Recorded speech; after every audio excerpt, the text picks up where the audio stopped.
Greetings Stitchlings, welcome back to my channel. Today I'm going to be doing a yarn review for the Flower Power all-in-one granny square yarn. I ended up getting this really pretty one that's like orange and like a light pink. I know it's kind of coming off like a peach, but it's a light pink and it's super cute.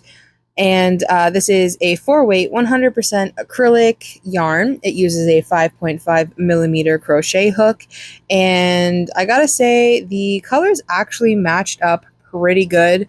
The instructions are a little different than what I'm used to when it comes to making a granny square or even starting off a granny square, so that was a little bit of an adjustment, but promise me, do the way the instructions say, because that is the best way to make sure that your colors are going to line up. Like after my first little circle there, my colors were almost perfect. So when I got into the flower part of it, it was the correct color.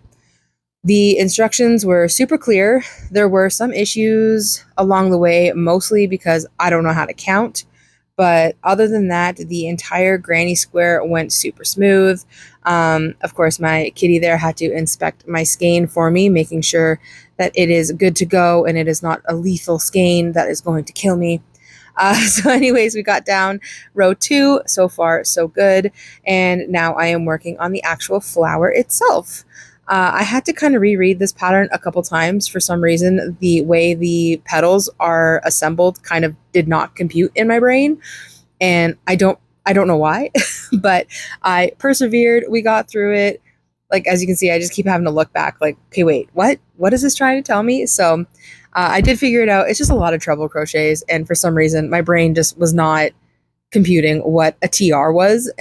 So once I figured that out, the rest of the flower went really, really well.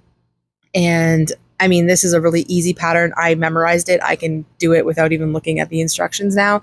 So that's just, yeah, persevere. You will get through it, I promise. And then by the end of it, you will have the most adorable little granny square you've ever seen. If you enjoy this video, please make sure that you like and subscribe. Feel free to leave a comment on which color skein you would have chosen. Let's get back to the video.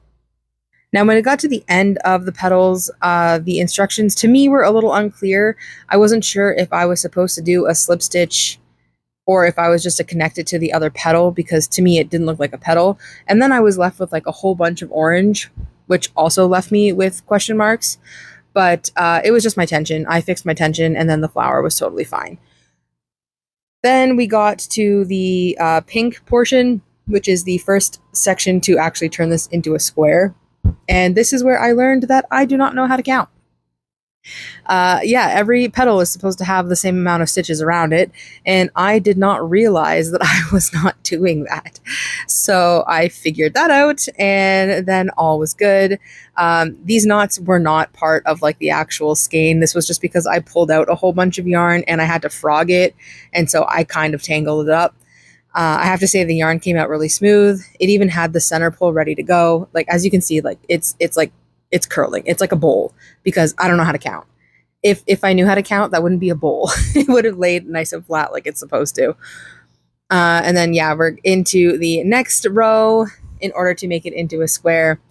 And this is definitely where I ran into some issues where I did not have enough stitches to complete a square. And it kind of looked like a bib, and I was very confused. So I kind of went back around and double checked my stitch count, and that's where I was like, oh, that's what I did. Okay, cool. So I had to frog it a whole bunch, redid it, good to go. And then we are finally on the last round to complete this granny square. This last round is super simple. It is basically like a traditional granny square, except you're doing them in half double crochets.